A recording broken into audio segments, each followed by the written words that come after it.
Bonne conférence et merci beaucoup d'être là. Merci d'être là, déjà. Je suis très, très contente de voir qu'il y a du monde. Et je remercie les organisateurs pour l'invitation. Donc, pour ceux qui ne me connaissent pas, je suis linguiste au CNRS. J'ai participé au Trésor de la langue française, que vous connaissez peut-être, en 16 volumes.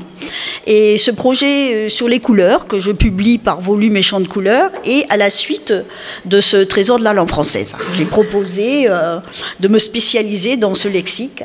Il faut dire que j'avais fait un an de beaux-arts avant et que je pensais être peintre. Donc, je travaille par champ de couleurs et par volume. Je vous expliquerai pourquoi. Donc, le bleu a été publié, la première édition en 98 quand même, a été réédité plusieurs fois, notamment le dernier en 2013 que vous avez là, avec déjà à l'époque une préface de Michel Pastoureau, que vous connaissez sûrement. Donc, le rouge, préface de Sonia Riquel en 2000, qui a été réédité aussi.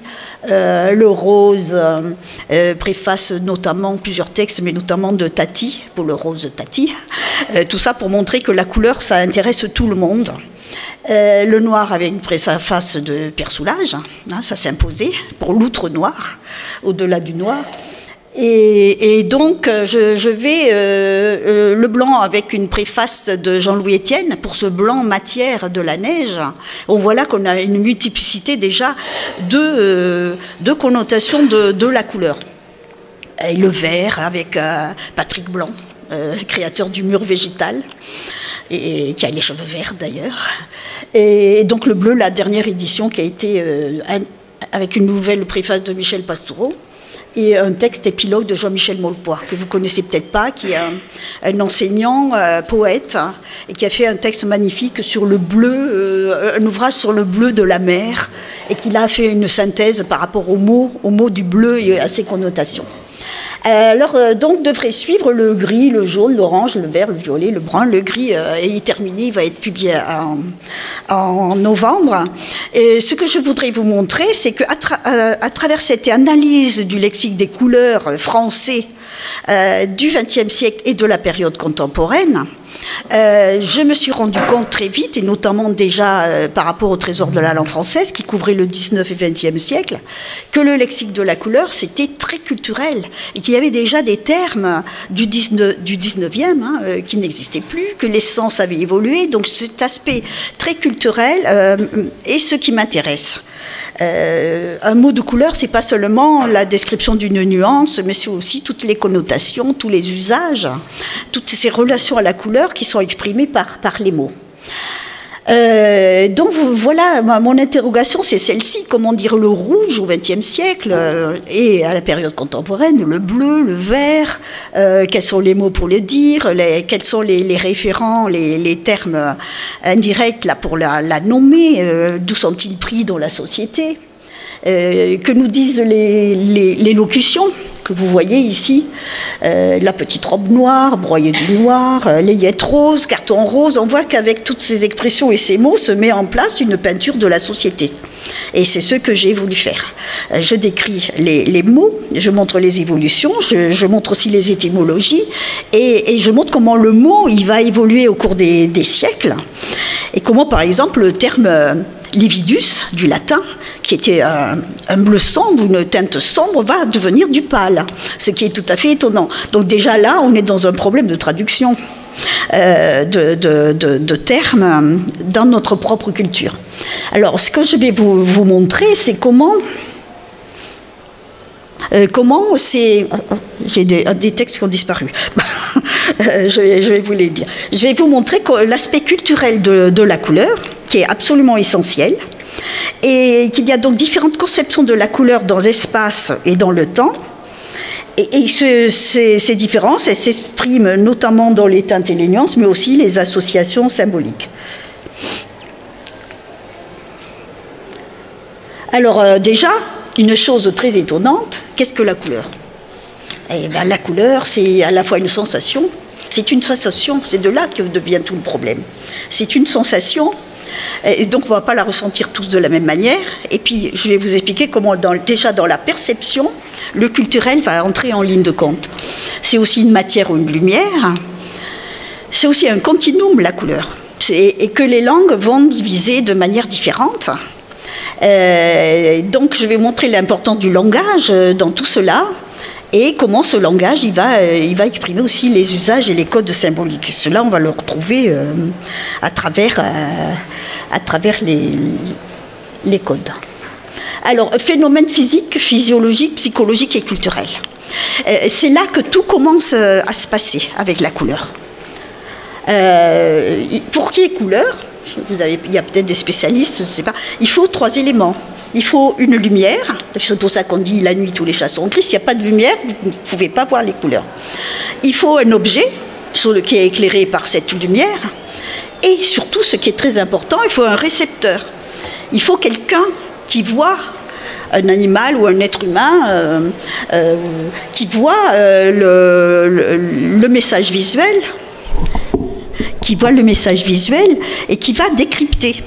Il le voit avec son appareil visuel, mais surtout, il va le décrypter avec ce qu'il connaît de ce qu'on lui a dit de cette couleur, avec sa mémoire, avec le langage qui lui a dit on va nommer rouge telle couleur, on va nommer jaune telle couleur, vert telle couleur, et s'il n'a pas appris s'il n'a pas cette culture, elle se fait peu à peu. On dit que l'enfant, même les aveugles, ils voient toutes les couleurs comme ça, ils ne peuvent pas les décrypter.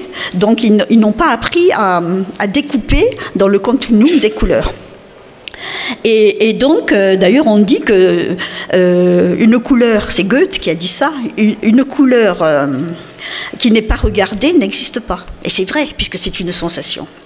Alors, ça vous montre l'importance du culturel, l'importance aussi de la nomination. C'est la nomination, c'est le nom de couleur qui va fixer la perception. Ça ne vous a pas appris à décoder dans une culture particulière la couleur. À la limite, vous ne pouvez pas l'apercevoir. C'est vrai que ça semble bizarre, parce qu'on pense qu'on voit tous la même chose. Ben non, on ne voit pas tous la même chose, parce que justement le culturel entre en ligne de compte.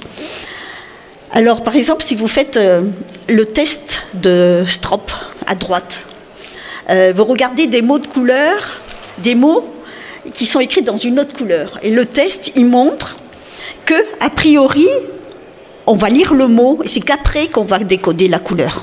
Il faut quelques secondes pour arriver à voir la vraie couleur du mot. Et donc, il y a une priorité qui est donnée au langage avant le langage entre en jeu dans la perception. Donc ça, c'est Jesper Jones qui a joué aussi avec les couleurs dans ses tableaux et écrit avec une autre couleur que le mot qu'il désigne pour troubler justement les... alors là, les couleurs ont changé. La couleur n'a pas de réalité physique aussi, ça c'est quelque chose. Moi, que j'ai appris ça, j'étais complètement stupéfaite quand je ne connaissais encore rien à la couleur. Le monde est sans couleur. Le monde est blanc. Et d'ailleurs, les termes d'étymologie, ils vous le disent. Chroma, c'est une sorte de peau qui recouvre et qui donne le mot couleur. De même, color, c'était aussi... La couleur est considérée comme quelque chose qui est comme une couche qui est au-dessus de la surface du monde. Et vous avez peut-être lu Moby Dick, il y a tout un chapitre qui explique cela. Le blanc qui est effrayant, le blanc de la baleine albinos, ce blanc qui effraie tant les hommes et qu'ils pourchassent, serait le blanc de la vérité, puisque le monde, nous dit l'auteur Herman Melville, le monde est blanc, il est transparent. Et la couleur est quelque chose qui est un phare, il dit, comme la prostituée de l'Apocalypse, etc. C'est un phare qui cache la vérité. Et donc on voit là que notre idée, notre conception du blanc, de la couleur est très surprenante quand on s'interroge sur ce que c'est que la couleur. La couleur, elle n'a pas d'existence. Là, on voit des couleurs, mais en fin de compte, elles n'ont pas de réalité. C'est un phénomène qui se passe entre la lumière et notre cerveau. Et puis d'autre part, la couleur, c'est un continuum. Alors bien sûr, on peut la mesurer, la couleur, hein. Il y en a qui la mesurent, mais la couleur, c'est un continuum qui va être diversement découpé à travers le temps et à travers l'espace. Voilà, vous avez un continuum, et donc chaque langue, elle va apprendre, elle va le décoder, ce continuum, de manière particulière. Et c'est là que vont être tous les problèmes de traduction des mots de couleur. Alors, si on regarde déjà par rapport à nos racines, si on regarde par exemple aussi le spectre antique, ce qui est très étonnant, c'est que par exemple pour Aristote, il concevait les couleurs comme sur une ligne entre le blanc, la lumière et l'obscurité. Et tout, vous aviez le jaune, le rouge, le vert, tout se passait entre ces deux pôles. Et le rouge, qui représentait au milieu, était conçu comme un mélange exact de noir et blanc, ce qui nous semble complètement fou. Donc ça, pour montrer un peu les surprises qu'on peut avoir quand on s'interroge un peu sur cet aspect culturel et représentation des couleurs. Et vous voyez qu'il n'y avait pas encore le bleu, ce fameux bleu, notre couleur préférée. Il ne va être... je ne peux pas dire...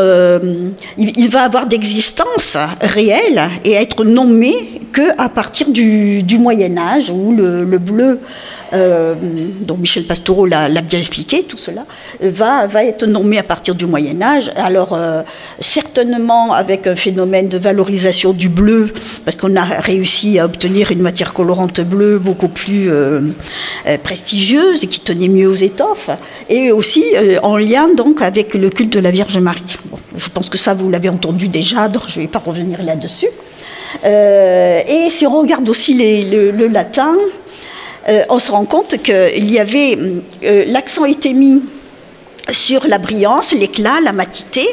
Il y avait par exemple un noir en latin, Niger et Ater. Niger qui va nous donner notre noir, le mot noir qui va être générique.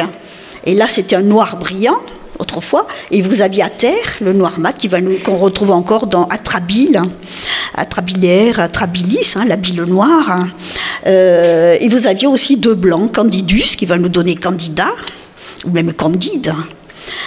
Candide, c'est un adjectif de couleur, ça désigne le blanc au départ. Et le candidat, c'est celui qui porte la robe blanche au départ. Et Albus, qui va nous donner aube, album même, aubépine, etc. etc. Donc, ce qui était important, c'était ces deux critères-là. Et puis, on voit que nous, en français, notre mot blanc, notre mot noir, il vient de Niger, mais le mot blanc, eh ben on a laissé tomber Candidus et Albus comme terme générique, mais on va l'emprunter au germanique blanc, qui signifiait brillant, et qui qualifiait les armes blanches. Donc j'ai fait une épée. Il était amené donc par les envahisseurs germaniques. C'est aussi étonnant de voir ces couleurs, souvent, qui sont amenées par les envahisseurs germaniques. Et puis vous aviez donc plein de termes très ambigus. L'important, c'était pas la teinte, c'était autre chose, c'était très mêlé, très, très confus. Vous aviez, le reverra, le galbinus, vert pâle, jaune vert, ça c'est un phénomène qu'on va retrouver souvent. Une difficulté à séparer le jaune du vert, on le retrouve encore dans beaucoup de langues.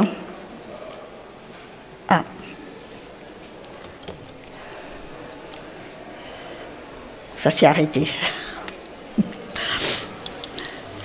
Donc vous voyez une extrême ambiguïté des tonalités, des teintes autrefois par rapport aux paramètres de la brillance, de la matité, de l'éclat, etc. Alors je pourrais vous parler de Rubert, par exemple, le rouge qui avait quantité qui englobait aussi le roux, le orange, mais qui s'était déjà séparé du roséus, du rose. Donc on voit que comme ça, peu à peu, ça va s'affiner et ça va s'affiner et puis donner plus d'importance en précisant la tonalité. Donc ici, c'est qu'avec Newton au XVIIe siècle qu'on retrouve un peu notre conception des couleurs, où vous allez avoir le vert qui va être considéré comme quelque chose entre le jaune et le bleu, ce qui n'était pas le cas avant. Et puis vous allez avoir les 7 couleurs de l'arc-en-ciel. Alors les 7 couleurs de l'arc-en-ciel, c'est pareil. C'est absolument subjectif et tout à fait arbitraire. 7 couleurs parce qu'il fallait correspondre aux 7 notes de musique. Et donc Newton a ajouté indigo. Et au cours des siècles, vous avez eu des fois l'arc-en-ciel qui a été vu avec 3 couleurs, des fois avec 5 couleurs, etc. Alors que c'est un phénomène normalement. Donc même là, pour quelqu'un qui est scientifique, qui fait une analyse physique de la couleur, il fait appel à autre chose. C'est souvent ce qui se passe avec la couleur. Alors on représente les couleurs de diverses manières, hein, pour tout ça, pour vous montrer comment c'est tout à fait arbitraire. On les représente, on fait des découpes arbitraires, comme va faire le langage. À un moment il va dire ça c'est jaune, ça c'est vert, ça c'est bleu, ça c'est rouge, etc. Alors voilà, là c'est une représentation, Filippo Torroni, première représentation par un peintre. On voit aussi que se met en place le blanc en haut, qu'on représente en haut, le noir en bas, etc. Ça aussi c'est symbolique, hein. Le blanc léger, le noir foncé. Et maintenant, on en arrive à cette classification des couleurs, à peu près, avec 3 dimensions, surtout, la tonalité, la clarté, la saturation. Alors, par exemple, le gris, que je viens de terminer, très très compliqué le gris. Il va aller presque vers les blancs, presque vers les noirs, mais il va être aussi le mélange de toutes les couleurs. Le gris, c'est ça. Et pour Goethe, c'est le centre de la somme de toutes les couleurs. Alors, représentation différente, hein, je passe. Et donc, le lexique des couleurs du français contemporain, comment ça marche? Et quel est l'intérêt par rapport aux autres couleurs, aux autres langues? Il y a des grandes classes de couleurs ou termes chromatiques de base, qui sont ceux de mes volumes. Donc, qui sont au nombre de 11. Donc là, j'ai bien cherché pour trouver ces 11 catégories, c'est-à-dire que dans un dictionnaire, vous allez définir toutes les nuances par un de ces 11 termes. Bleu, blanc, brun, gris, jaune, noir, rouge, vert, orange, rose ou violet. Je les ai mis entre parenthèses parce qu'ils sont perçus encore comme en lien avec un référent. La rose, l'orange et le violet. Alors que les autres ont perdu le lien avec le référent. Or, ils en ont, comme par exemple le gris, qui vient de l'allemand, et il est en lien avec la couleur des cheveux. Il voudrait dire vieillard, qui a les cheveux blancs, etc. Vous voyez, il y a toujours un lien. Donc presque tous les termes avaient des liens avec quelque chose de concret au départ. Alors, les nuances, comment ça se passe? Et là, déjà, on entre encore plus dans l'aspect culturel. Tout peut donner une comparaison pour nommer la couleur. Les auteurs, les poètes, ils vont inventer des mots, ils vont prendre quelque chose qui les intéresse dans le monde pour nommer la couleur. Alors ça peut être l'environnement, le milieu naturel, les fleurs, les fruits, les végétaux, les métaux, les animaux, le corps humain, les produits fabriqués. Par exemple, bleu gauloise ou gitane, le rose ou bleu layette, qui vont aussi nous dire autre chose qu'une nuance. Le rouge pompon du marin, les matières colorantes, le pastel, la garance, les œuvres artistiques, où il est intéressant de voir quels peintres vont laisser un nom de couleur. Les lieux, les époques ou les périodes artistiques, les vêtements propres à une fonction, une activité. Bleu gendarme, rouge cardinal, bleu roi, les personnages de la littérature, les céladons, ou des références religieuses, le bleu vierge. Et on voit là comment on est complètement dans le culturel. Et comment ces termes, ils vont aussi évoluer, ils nous parlent de nos intérêts, de nos centres d'intérêt, de nos références culturelles. Les marques, de Rouge Ferrari, le Dior, Blanc Courrèges, les groupes, le noir punk, les croyances religieuses, j'en ai parlé tout à l'heure, Rouge Vampire, Rouge Lucifer, tout cela nous décrit des couleurs, des choses qu'on a choisi dans le monde pour nous nommer la couleur. Et bien évidemment, dans une autre culture, ce ne sera pas du tout les mêmes. Et même d'une période à l'autre, en France, en français, ce ne sera pas la même.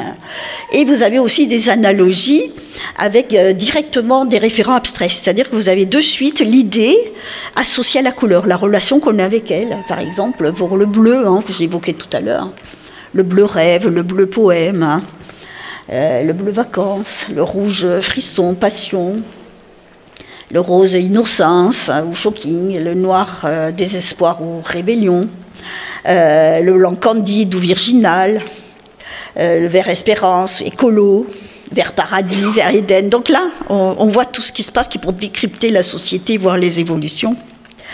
Et donc, si on s'interroge aussi, ce que je trouvais déjà un petit peu dans le TLF pour le 19e siècle, et en recherchant, et au hasard des textes souvent, vous avez des termes qui vous parlent complètement d'une autre époque et qui sont extrêmement surprenants. Vous aviez par exemple toute la gamme des nuances de couleurs qui venaient de la famille royale. Ce sont des couleurs perdues, cheveux de la reine, caca dauphin, cuisse de nymphémus. Celui-là, on le retrouve encore. Il a donné d'ailleurs son nom à une qualité de rose. Baise-moi ma mignonne, qui était le baiser romantique. C'était au XVIe siècle. Voilà. Donc vous avez toute une époque qui est retranscrite, dépeinte, avec des mots de couleurs particuliers. Vous avez par exemple l'opéra brûlé, qui fait référence à un événement très particulier, à un incendie. Et donc les mots de couleur, ils sont pris comme ça, ils sont créés avec des choses qui ont intéressé les gens. Vous avez des choses très très particulières comme entrailles de procureur, ou espagnol malade, ou espagnol mourant, larmes indiscrètes. Donc voilà, toute une ambiance de certaines époques qui va être traduite. Alors bien évidemment, s'il fallait traduire cela dans une autre langue, souvent d'ailleurs, ils les laissent telles quelles, ils ne les traduisent pas. Parce que c'est intraduisible, il faudrait raconter toute l'histoire de ces termes. Alors, par exemple, là, vous avez vers Véronèse, vers Véronèse. Le bleu charrette ou charron qui va vous raconter toute l'histoire de cette coutume de peindre les charrettes en bleu charron ou charrette autrefois. Ce bleu charrette était à base de bleu de Prusse et de sulfate de baryte et avait la propriété de chasser physiquement les mouches, des insectes qui n'aimaient pas ce produit. Et puis aussi, recouper la symbolique du bleu qui chasse tout ce qui est mauvais et néfaste, et qu'on retrouve dans beaucoup de cultures d'ailleurs.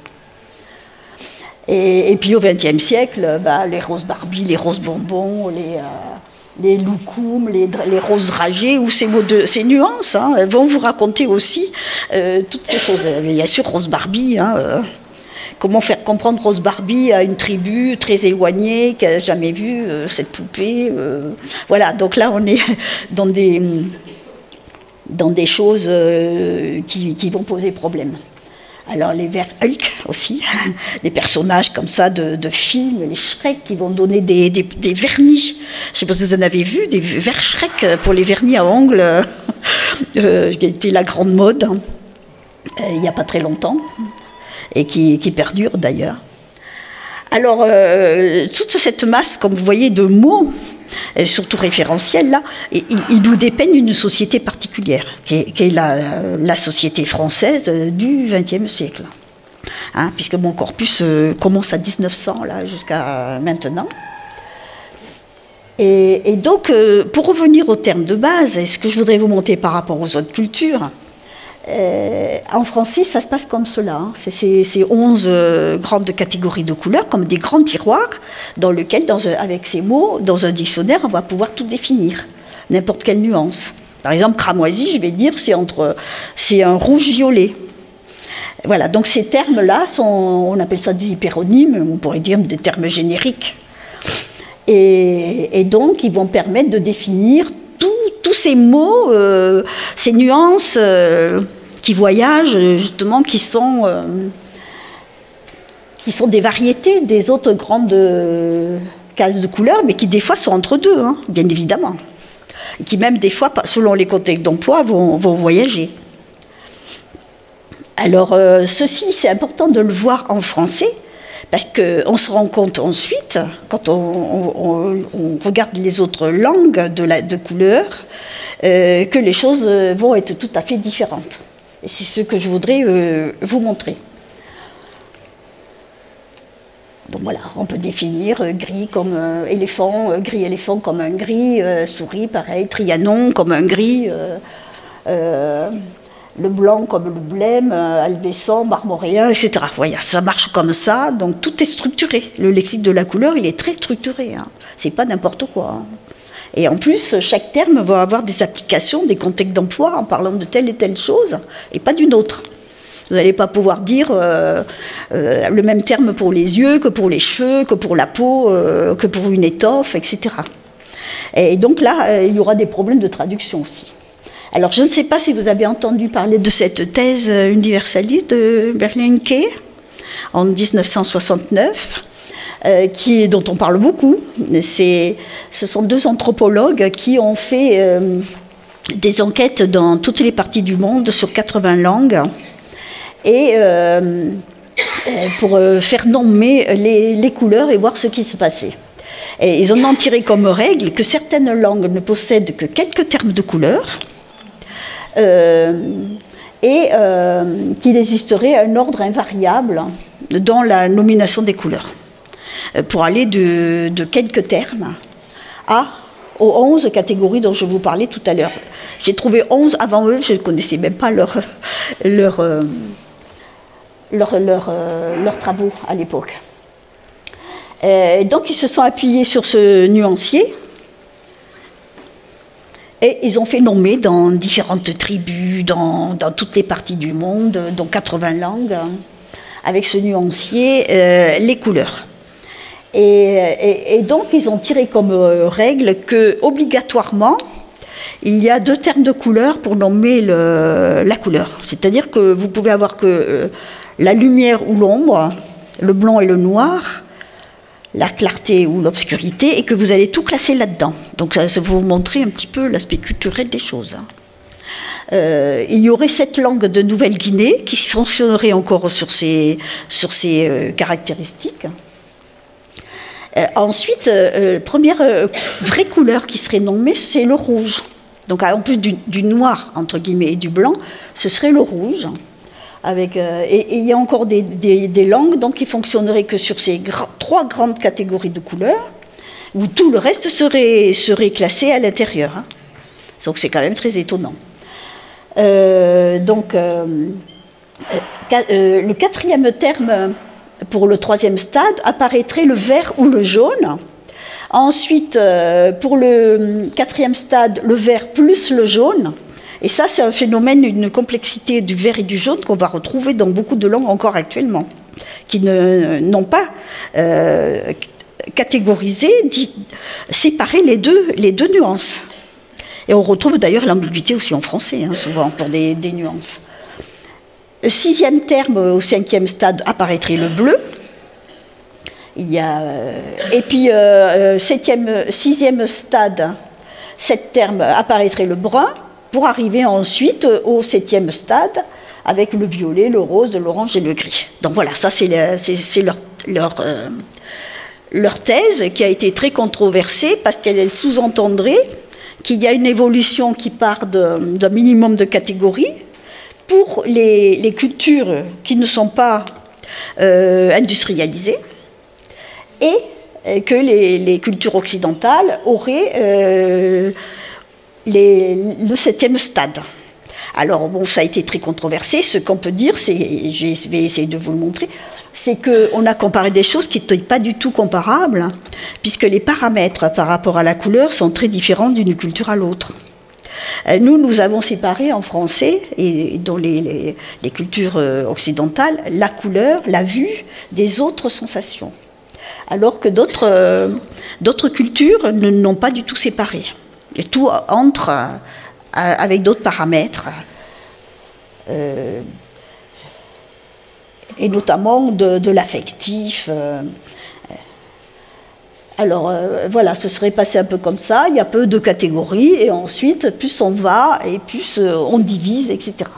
Comme s'il y avait un apprentissage et une espèce de culture qui fait qu'on divise de plus en plus et qu'on obtient de plus en plus de nuances qu'on perçoit et qu'on nomme. Alors bon, pour résumer, on n'a pas tous les mêmes paramètres. Ah oui, ce qu'on peut aussi noter, en petit résumé, vous savez que le mot couleur n'existe pas dans certaines langues. C'est étonnant. Ah, c'est pas ça qui compte pour eux, c'est autre chose. Donc ils la voient bien sûr, ils la nomment, mais le mot, il n'existe pas en lui-même.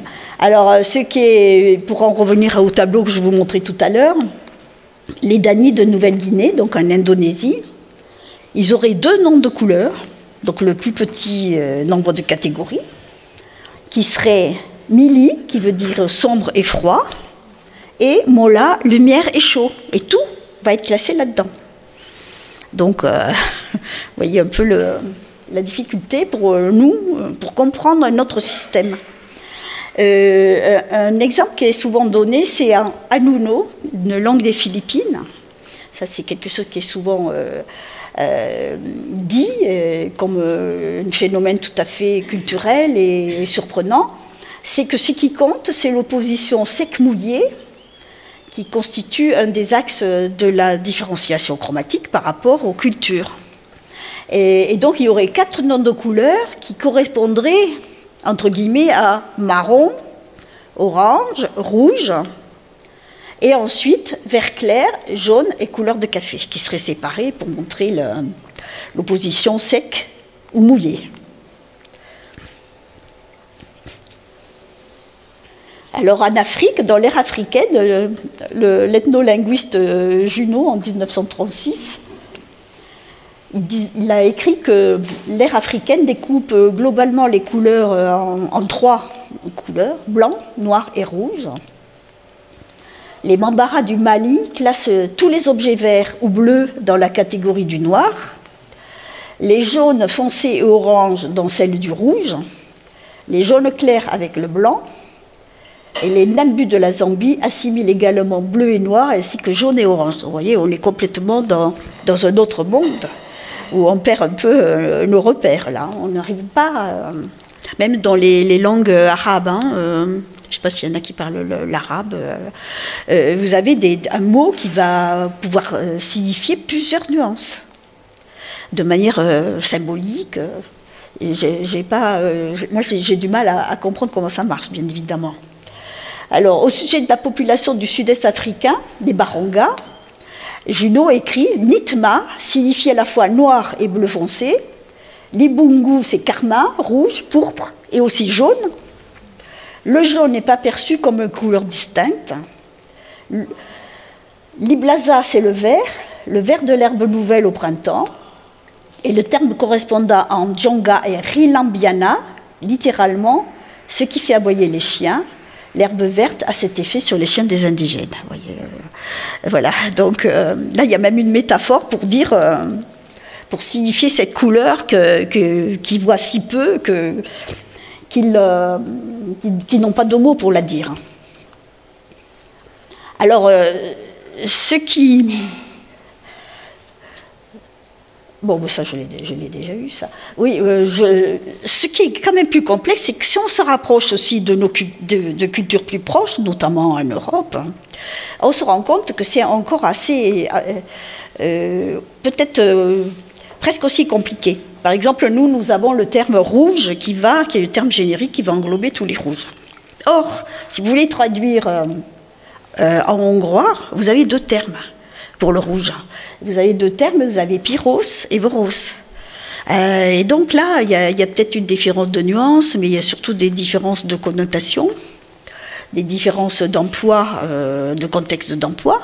Et donc là, il faut vraiment, pour traduire, être avec des spécialistes, non seulement du hongrois, mais même du lexique de la couleur, parce que c'est pas évident. Alors, de même pour le bleu. Pour le chant du bleu, c'est un phénomène qui va se retrouver dans plusieurs langues. Et vous avez le bleu polonais, qui se divisent avec des termes d'égale importance. Il n'y en a pas un qui est au-dessus de l'autre. Il n'y a pas un hyperonyme et un hyponyme. Le champ est séparé, comme nous avons séparé le rouge du rose. Et vous avez Niebieski qui serait un bleu plus clair et Granatobi qui serait plus foncé. Mais dans certaines autres langues, c'est la même nuance. Par exemple, là, pour la division du champ de couleurs, par exemple, vous avez aussi en russe une division du bleu avec Goluboj et Sinij, où Goluboj définirait toutes les nuances du bleu et serait un beau bleu, toujours, jamais négatif, et puis Sinij qui serait plutôt bleu clair, emploi large et neutre, qui n'a pas n'est pas poétique, ou il va pour tout, quoi. Voilà. Donc vous voyez un petit peu les difficultés et cet aspect tout à fait différent. Alors ça, c'est un exemple aussi que vous connaissez peut-être, de l'italien. Vous voyez, vous pouvez nous expliquer. C'est très très compliqué. Vous avez 4 termes. D'ailleurs, dans un récent article que j'ai lu, ils parlaient surtout de bleu, azzurro et céleste. Je ne sais pas si Turquino est en perte de vitesse.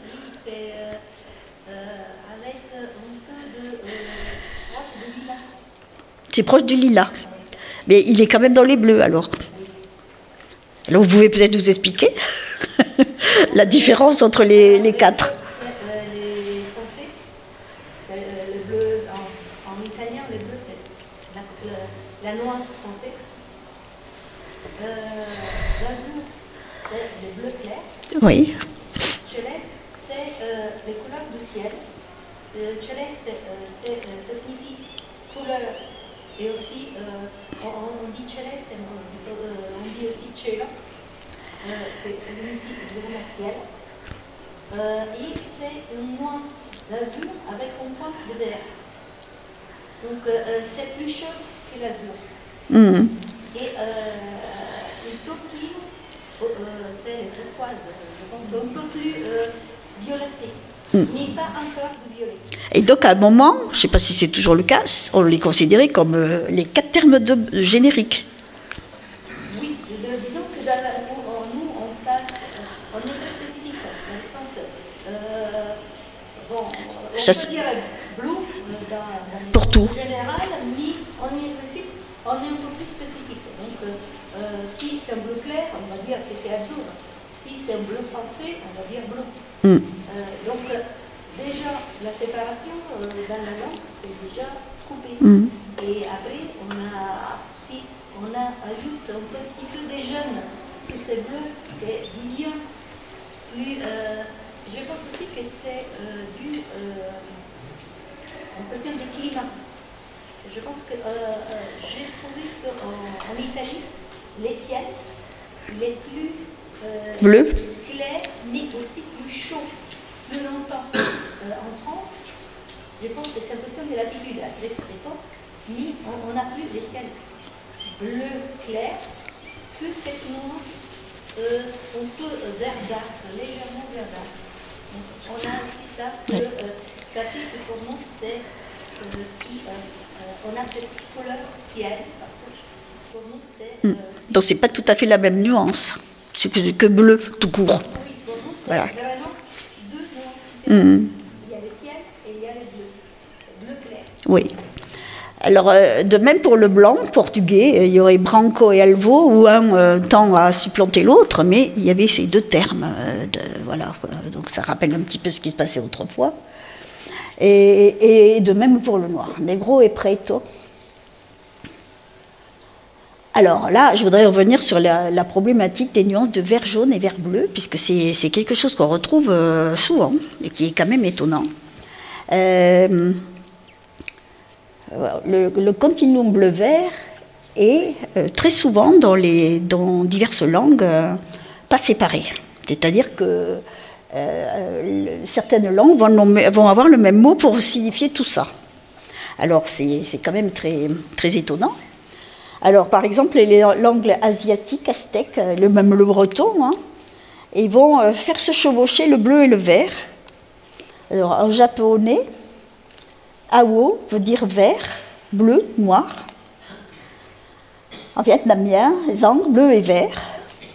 En chinois aussi, vous avez tsang, bleu et vert. Et ben, breton, c'est l'exemple qu'on donne souvent, hein, qui veut dire glace veut dire à la fois vert brunâtre, bleu, gris. On peut en parler par rapport aux prairies, par rapport au ciel et à la mer. Donc, c'est à la forêt. Et donc voilà, c'est cette nuance un petit peu qui rappelle un peu le glaucus d'autrefois, hein, du latin. Vous avez aussi un chevauchement du jaune et du vert qu'on retrouve dans plusieurs langues, en coréen notamment, avec Yondu qui veut dire vert jaune et Shorok vert en japonais. Alors en japonais, il y a un texte de Jarman dans Chroma que j'ai trouvé qui était assez amusant. Ce matin, j'ai rencontré un ami à l'angle d'Oxford Street. Il portait un manteau jaune magnifique. Il l'avait acheté à Tokyo et il m'a dit qu'on le lui avait vendu comme étant vert. Donc là, on voit bien la complexité. Le mot, c'était pas la même couleur, quoi. Puisqu'ils n'ont qu'un mot pour le dire. Et il y a aussi un chevauchement du bleu et du jaune, notamment dans les langues slaves, le nord du Japon, etc. Donc vous voyez un petit peu la complexité de ces... Alors là, petit test, le vocabulaire influe sur la perception. C'est-à-dire que les Imba, en Namibie, ils ont un seul mot pour désigner le bleu et le vert clair, et si on leur fait ce test des pastilles de couleurs, je ne sais pas si vous allez le faire, ils n'arrivent pas à trouver celui qui n'est pas vert. Du fait qu'ils n'ont pas le mot, ils n'ont pas appris à le discerner. Donc ça, c'est intéressant quand même comme expérience, parce qu'on n'y croit pas au départ. On se dit non, c'est pas possible. Vous le voyez, vous, le bleu? Moi, je ne vois pas les verts. Vous voyez pas le vert? Enfin bon, normalement, oui, normalement ils sont verts. Hein. C'est parce que là, c'est un peu changé. Mais il y en a un qui est pas la même couleur que les autres quand même, vous le voyez? D'accord. Eh bien, eux, ils n'y arrivent pas. Voilà, donc tout ça pour faire réfléchir sur l'influence de la nomination et du culturel déjà dans la perception. Ils n'arrivent pas à le repérer. Alors, de même pour le vert et le jaune, en coréen, ils ont deux termes. Ils ont Yeondu pour le vert jaune et ils ont Shorok pour le vert. Alors, les Coréens discernent très bien le Yeondu parmi ces diverses nuances du vert jaune. Est-ce que vous voyez un qui est différent? Oui? Ben oui, eux, ils ont du mal. Alors, si on réfléchit à cette histoire de vert et jaune, on se rappelle que du latin, chloros, il voulait dire à la fois vert jaune pâle, jaune vert pâle, pâle. C'était cette nuance mélangée. Hein. Et d'ailleurs, quand on parle des chevaux chloros, hein, je le voyais traduit des fois par pâle, blême, les chevaux blêmes de la mort, et des fois carrément vert. Tout ça, c'était une histoire de traduction. Le vert et le jaune latin, alors galbinus et viridis, c'est aussi très très intéressant ça. Galbinus signifiait vert pâle, jaune vert. Et il va dévier en galbinus, galbus, jalnus, jusqu'à nommer le jaune. Donc il va changer, ça va évoluer, il va signifier le jaune en 1100, au moment où viridis, le latin viridis qui désignait le vert, va apparaître, voilà, viridis. Donc on va avoir deux termes de couleur, on va avoir le jaune, le jalnus qui va devenir le mot jaune, et le mot vert, en 1100 aussi, en même temps. Et donc là, les deux catégories sont nommées. Alors, comme on l'a vu avec ces petits tests et tous ces listes d'études qui ont été faites, on voit que le langage, il façonne notre perception des couleurs, hein, et que ce langage, il est lié à notre vocabulaire. Hein, et donc, il y aurait un relativisme linguistique. Sauf que la thèse de Bernanke, lui, il parle d'universalisme. Mais bon, il y a sûrement les deux qui se... Alors on pourrait parler par exemple du blanc des Esquimaux. Hein. Il y aurait 7-8 termes du blanc, pas plus. Hein. Tous les autres termes, ce sont des blancs de la glace, de la neige, tout ça, parce que c'est très important pour la survie de connaître l'état de la neige. Vous avez aussi beaucoup de termes de couleurs très spécifiques, notamment chez les éleveurs de troupeaux en Afrique. Ils ont quantité de termes pour qualifier la robe des vaches, etc. Hein, donc chaque culture va avoir des vocabulaires particuliers. Alors, ça rappelle bien sûr en français, en hippologie, les termes très spécifiques qu'il peut y avoir pour les chevaux. Alors ce qui est aussi important de voir, c'est les contextes d'emploi. On peut avoir, on a vu déjà la difficulté avec le bleu pour le traduire en italien et français, pour la nuance, mais alors il y a aussi les conditions d'emploi. On ne peut pas employer n'importe quel mot de couleur en parlant de tout. Il y a des termes génériques, comme je vous dis, bleu, rouge, là on peut parler de tout, mais après vous avez des mots de couleur contextuels. Par exemple, roux, il va se dire surtout par rapport aux cheveux. Bon, par métaphore, on pourra dire d'autres choses un petit peu, hein, des feuilles rousses, des choses comme ça, mais voilà. Donc dans d'autres langues, vous ne pourrez pas. Vous parlez, en parlant d'un cheval, alezan, bé, moreau. Bon, si on sait la nuance, eh ben c'est pas pour ça que dans une langue étrangère, on va pouvoir le prendre pour l'appliquer à n'importe quoi. On va pas pouvoir dire sa robe bé. Hein, je parle de la robe en tissu, hein, pas de la robe du cheval. C'est un exemple, par exemple, les yeux pairs, pour père, P-E-R-S. La déesse aux yeux pairs, Minerve ou Athéna. Ce mot père, autrefois, encore au 19e et début du 20e, on pouvait dire sa robe paire, cette étoffe perse. Maintenant, on ne le dit plus que pour les yeux. Donc, on voit comme ça des évolutions, et on ne pourra pas prendre ce mot père pour l'appliquer à n'importe quoi.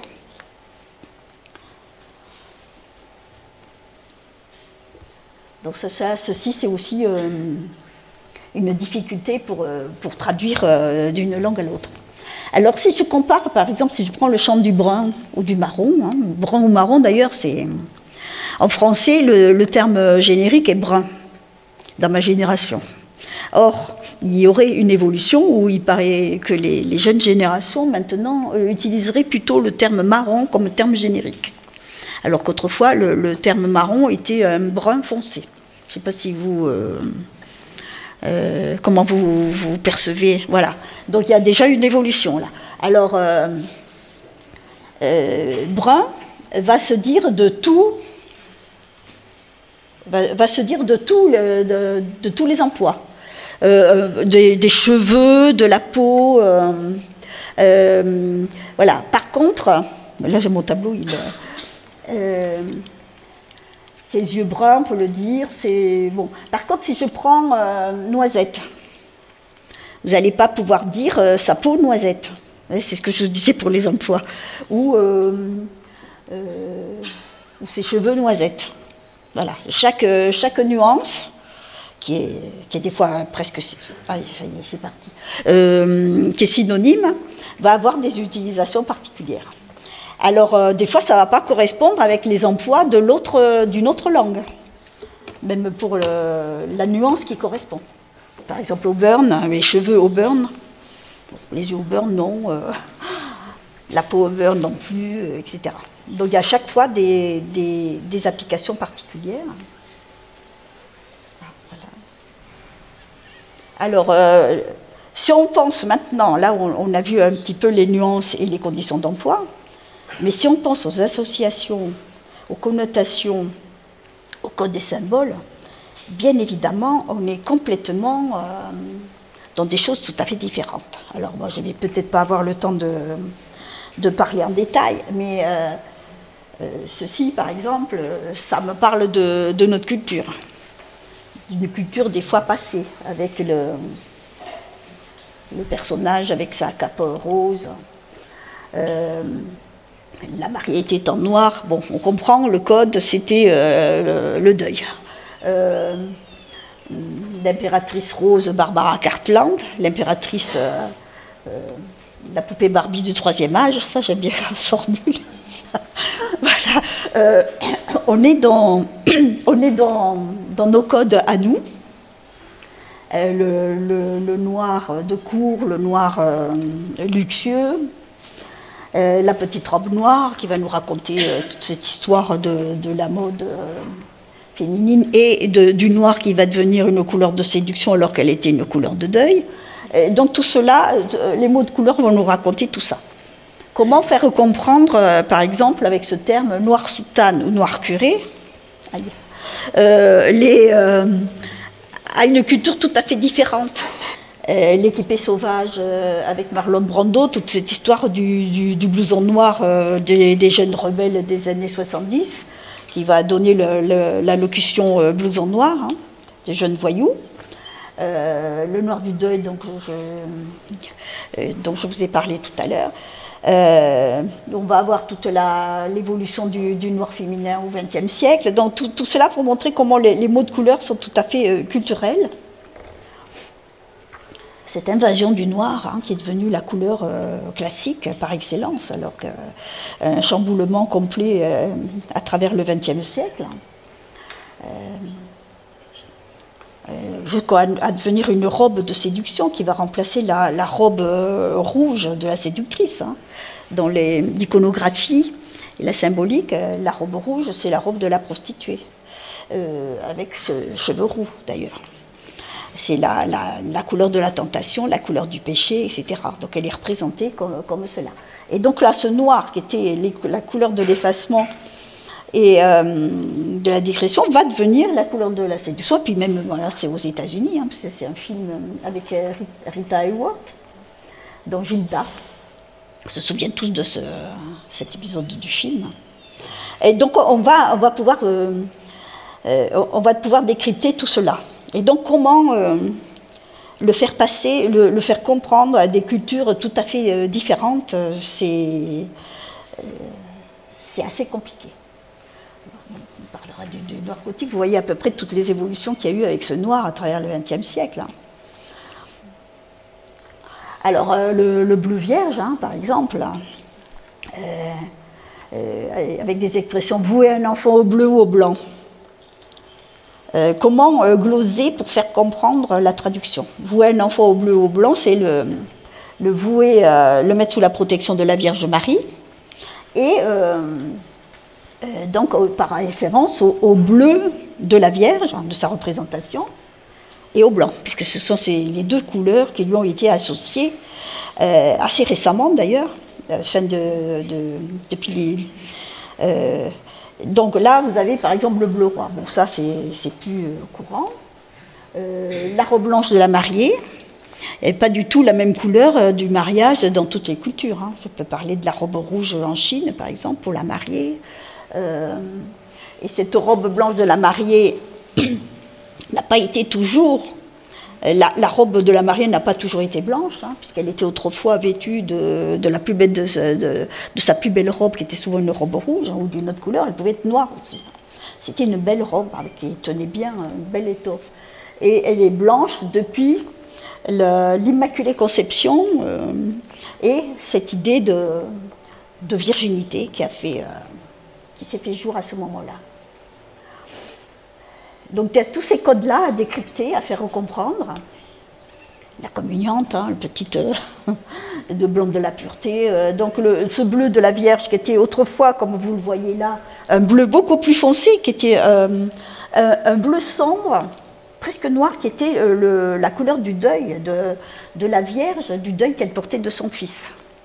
Et on voit à travers les expressions, vous un enfant au bleu ou au blanc, c'est un bleu pâle.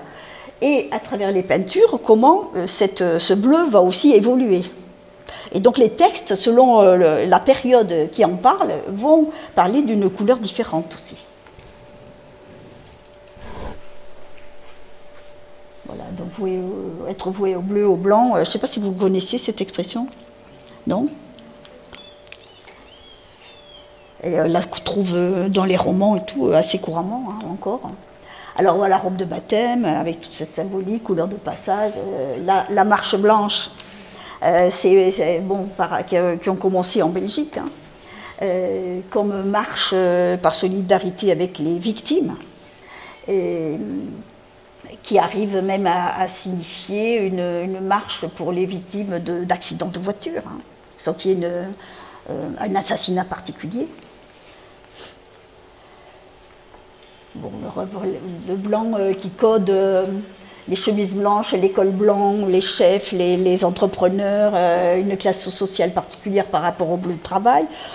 Tout cela, ce sont des codes qu'il faut pouvoir traduire. Bon, voilà, ça, bien sûr, on décrypte, nous, dans notre culture. Voilà, on comprend de suite que c'est Adam et Ève qui sont représentés avec ce rouge de la pomme tentatrice, ce rouge tentateur et de la faute, du péché, et toute cette symbolique du rouge dans notre culture. Le rouge du Christ, donc là on a le rouge de la Passion, mais le rouge de la pourpre royale impériale, puisque se disant roi des Juifs, on l'avait revêtu par dérision d'un manteau rouge.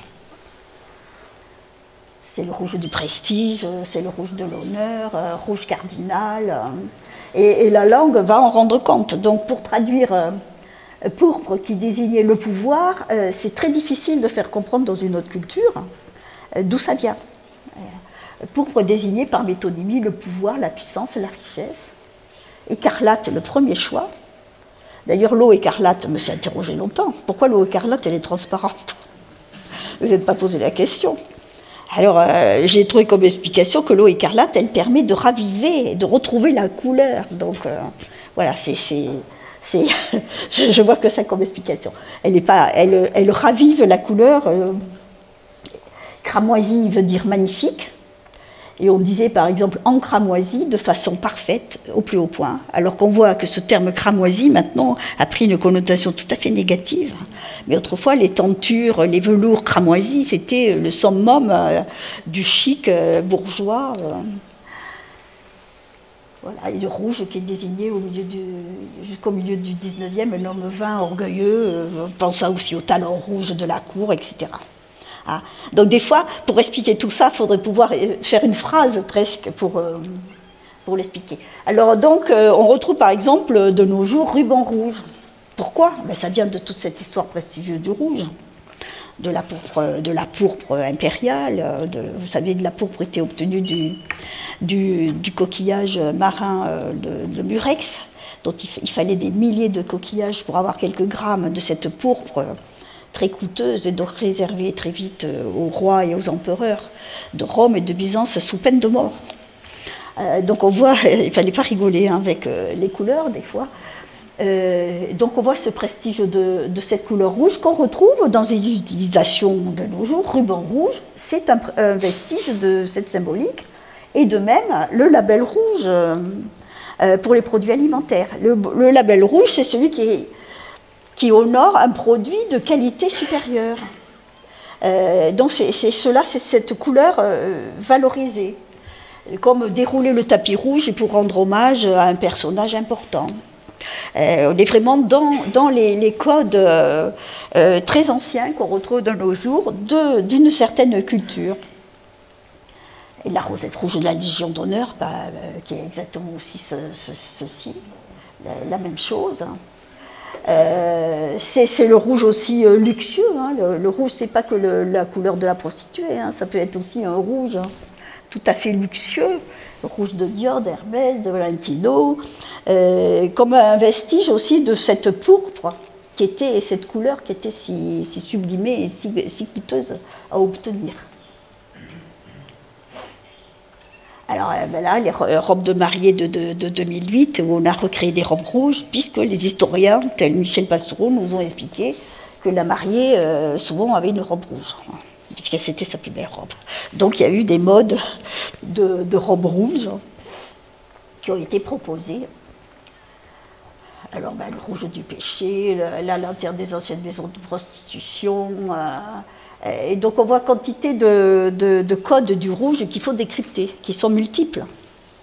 Les layette roses. Ce qui est étonnant, les layettes roses et bleues et blanches étaient une obligation autrefois. Vous ne pouviez pas mettre un bébé en bleu si c'était une fille, hein. C'était pas possible. Maintenant on peut. On peut, mais bon. Mais par contre, les codes se sont plus accentués dans le lexique. Si vous voyez par exemple un nounours bleu et un rose, vous comprenez de suite que c'est garçon et fille, alors que normalement le code n'est plus une obligation. Bleu pour les garçons, rose pour les filles et blanc pour les deux, comme couleur neutre. Hein. Alors, le rose de Barbara Cartland, tous ces roses tout à fait dans notre culture de sentimentalité, de romantisme, de couleur mièvre féminine et cucu, la praline, les guimauves et bonbons, etc. Dans notre culture, hein, mais ce n'est pas du tout pareil, par exemple, en Inde. Hein. Et puis, d'un autre côté, vous avez un rose beaucoup plus sexe, qui est d'ailleurs devenu la couleur de certaines sex shops, qui a remplacé le rose. Hein. Un rose un peu fuchsia. Donc, on voit des évolutions de code qui ne sont pas toujours évidentes à décrypter. Vous avez ce rose qui remplace le rouge dans les codes. D'ailleurs, vous voyez dans la publicité, Désir, ce rose un peu violet. Alors, bien évidemment, il y a des roses multiples. Et puis, l'homme masculin-féminin, on nous dit, on propose du rose aux hommes. Donc là, c'est le légionnaire de Castelbajac, qui est en rose, mais avec un costume très strict, un peu de l'armée. Et le message... répandre l'amour, etc., toujours avec ce rose qui est là comme couleur de tendresse. Et donc là, ce qui était étonnant, c'est l'équipe c'est le rugby, hein, qui est parisienne, hein, en rose, qui avait fait très scandale à l'époque, et qui passe très bien maintenant. Souvent dans les discussions, on me disait, oui, mais c'est parce que c'est l'équipe parisienne, elle peut se permettre, mais si c'était en province, peut-être ils n'auraient pas osé. Alors, ils jouent justement de la masculinité et d'un autre code qui serait plus doux. Et tout cela pour rappeler qu'autrefois, il n'y avait pas du tout de problème avec le rose masculin. Les hommes pouvaient être très souvent en rose, comme dans d'autres cultures actuellement, dans d'autres pays, sans que ça ne pose aucun problème. Alors, le rouge, du rouge communiste, comment de la rose rouge, on est passé au rose socialiste, avec Ségolène Royal, et éléphant rose. Comment faire comprendre à quelqu'un dans une traduction éléphant rose, hein, éléphant... personnalité socialiste, je ne sais pas vif. C'est compliqué, hein. Moi je ne sais pas comment. Donc par référence au rose socialiste, à taille imposante de ses pachydermes, hein, reprise de l'expression utilisée pour qualifier les hallucinations sous l'effet de l'alcool ou de la drogue, hein, voire voler des éléphants roses. On se souvient de la chanson de Brel. Alors, vers académiciens aussi, sont des codes qui sont typiquement dans notre culture.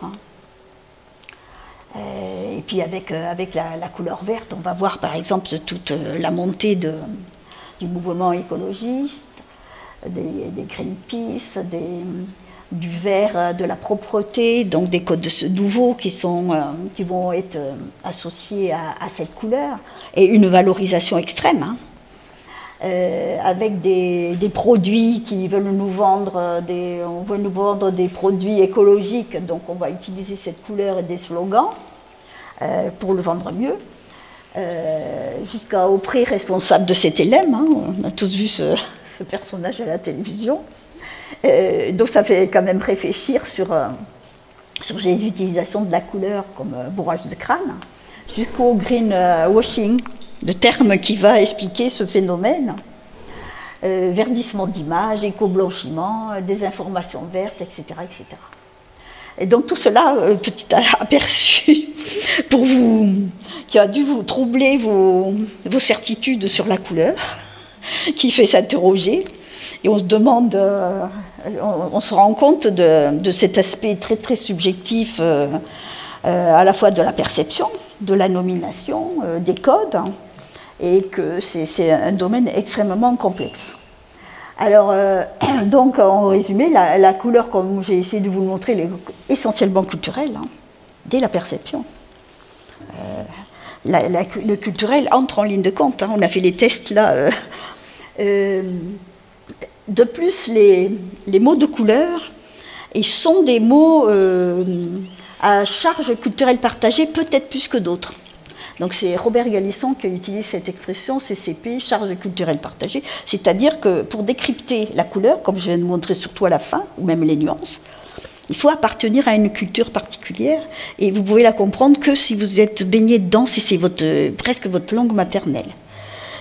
Autrement, vous ne pouvez pas tout assimiler.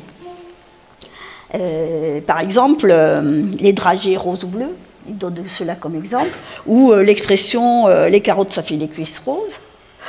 C'est que dans une certaine culture, à un certain moment, qu'on connaît ces expressions. Et on a du mal à les comprendre ailleurs.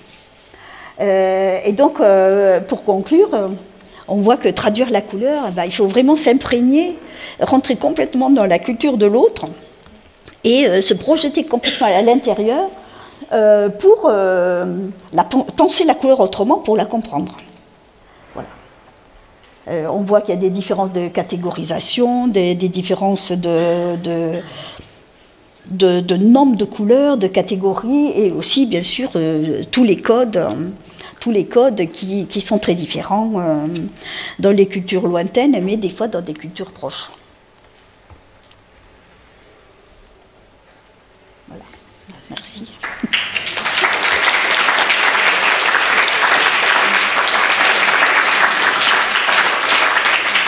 J'ai dû vous assommer j'ai troublé vos certitudes, là.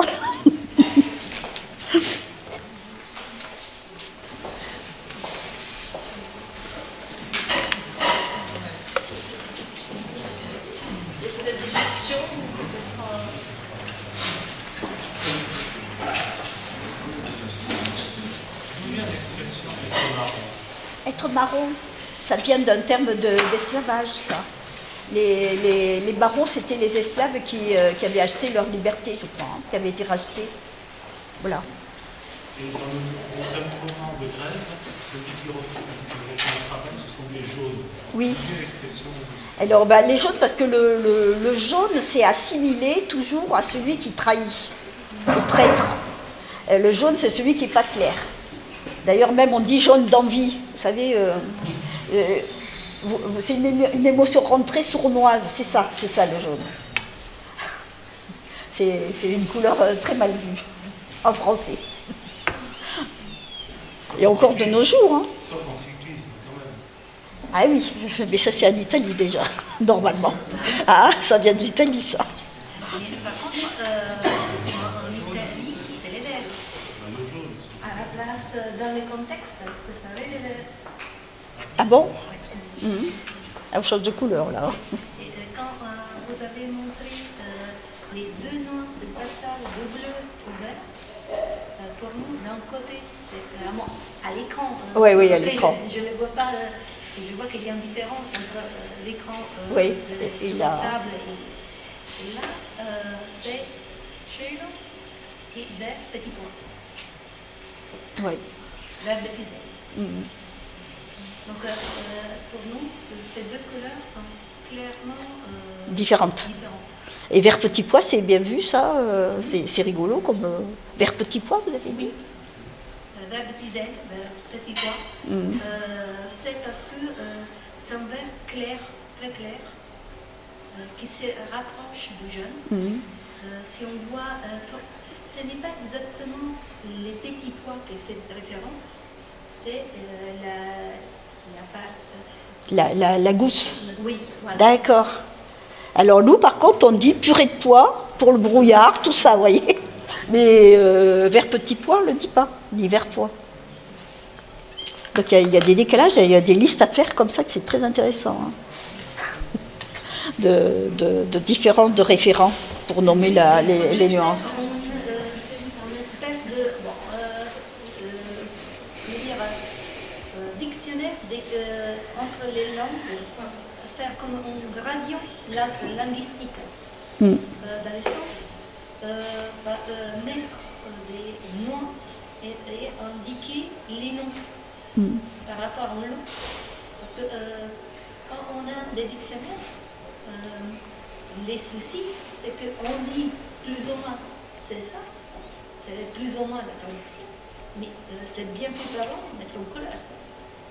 De mettre en couleur? Oui. C'est pas possible, pas avec les mots. Parce que les mots, ils vont pas vous traduire la couleur. Hein. Ils vont vous donner une idée. Il n'y a pas c'est pas une étiquette avec telle nuance, non. C'est pas possible ça. C'est vague. C'est toujours vague. On me l'a déjà dit ça. Pourquoi il n'y a pas la pastille à côté? Ben non. Selon les emplois, ça va. C'est pas la même couleur. Hein. Et c'est ça qu'il faudrait faire. C'est pas possible.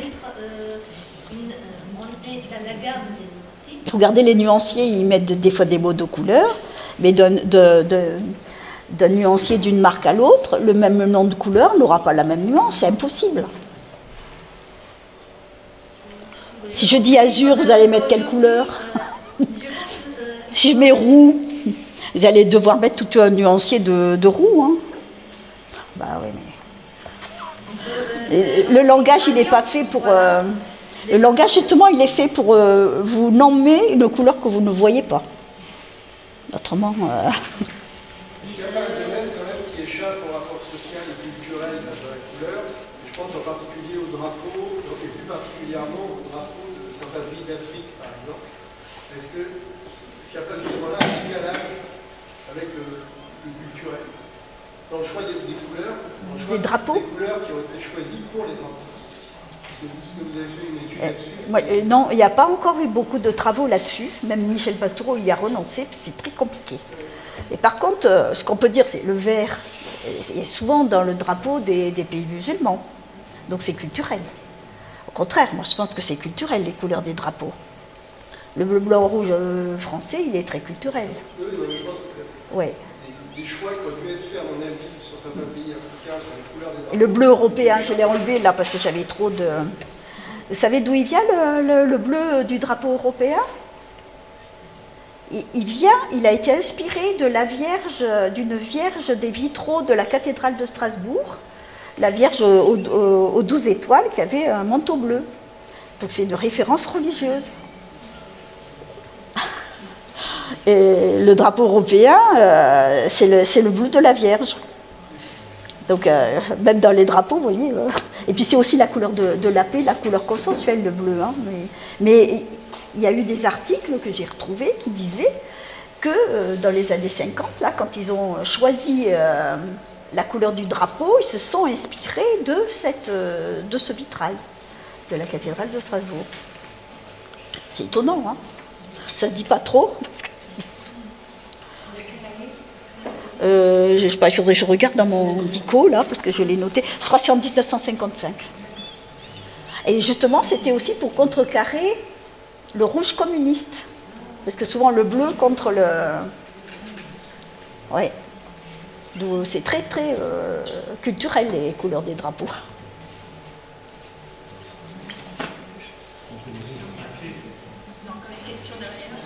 Je voudrais savoir si vous avez examiné aussi les moyens d'expliquer la couleur à quelqu'un qui est aveugle. Si je peux, si j'ai essayé de... Quels sont les moyens d'expliquer les couleurs à quelqu'un qui est aveugle? Oui. Eh ben, il y a un texte de Paul Claudel là-dessus. Comment ça s'appelle déjà ce roman? Il y a un film avec Michel Morgan qui joue l'aveugle, où il lui explique le blanc. Il lui dit, il faudrait je l'ai le blanc là, oui. Il lui dit, imagine-toi de la lumière, etc., etc. Et donc il lui donne des exemples et du ressenti physique pour lui faire comprendre la couleur. En fait, il n'y a que ça à faire. Hein. Je sens que je l'ai vu avec des élèves, les élèves non-voyants mais qui avaient la vue à la naissance comprennent ce qu'on dit quand on dit bleu, rouge et vert. C'est ceux qui n'ont jamais eu la vue pour qui c'est problématique. Ceux qui l'ont perdu, c'est différent. Mmh. Et ceux qui l'ont jamais eu, ils ont quand même un ressenti. Par exemple, s'ils sont à l'extérieur au soleil, où ils ressentent la lumière par le corps, ou l'ombre. Donc voilà, ça se passe par d'autres voies, plus par le visuel. Et puis ce qu'on leur dit de la couleur aussi.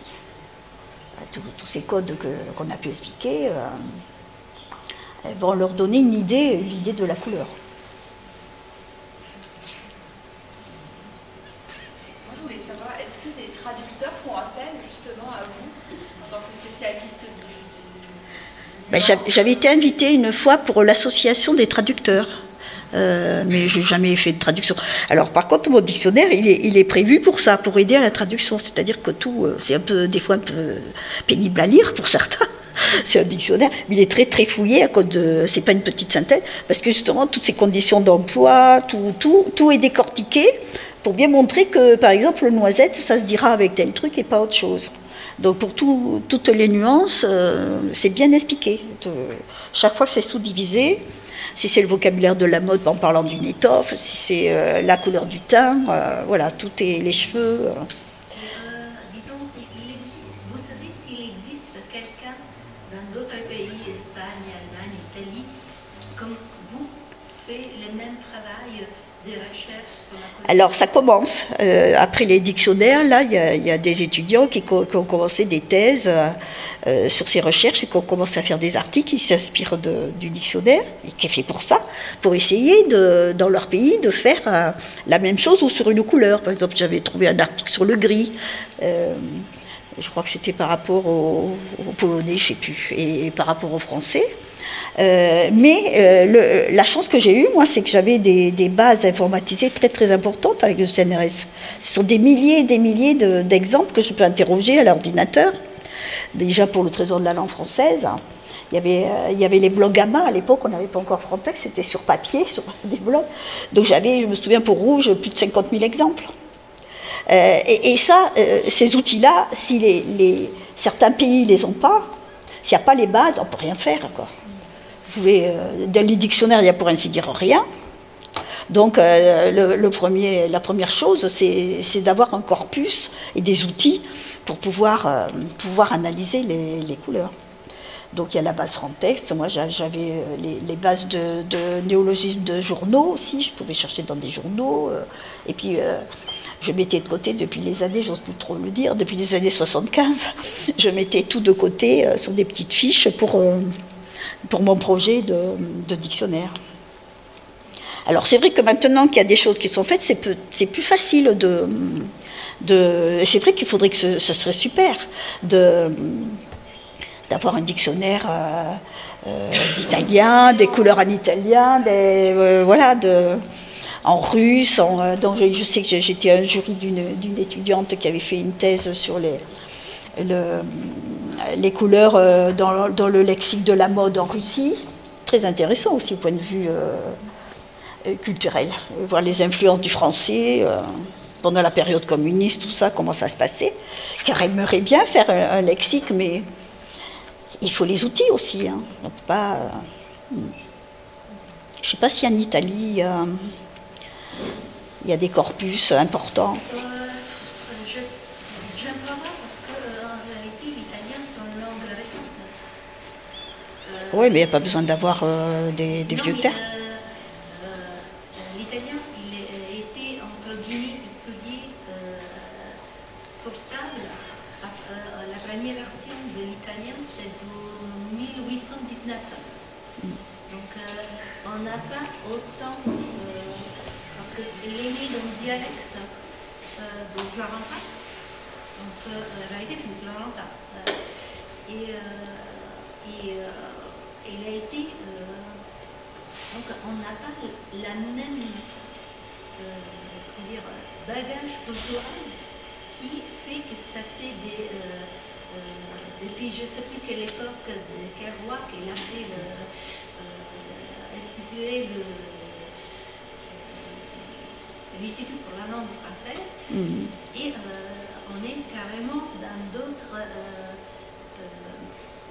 dans une situation différente, parce que la langue italienne, elle est née avec un bocca en 1819. Un petit peu en train de changer le sujet, vous me permettez de m'interrompre. Je ne sais pas s'il y a encore une question, mais sinon, merci beaucoup. De rien. Ce panorama sur les couleurs.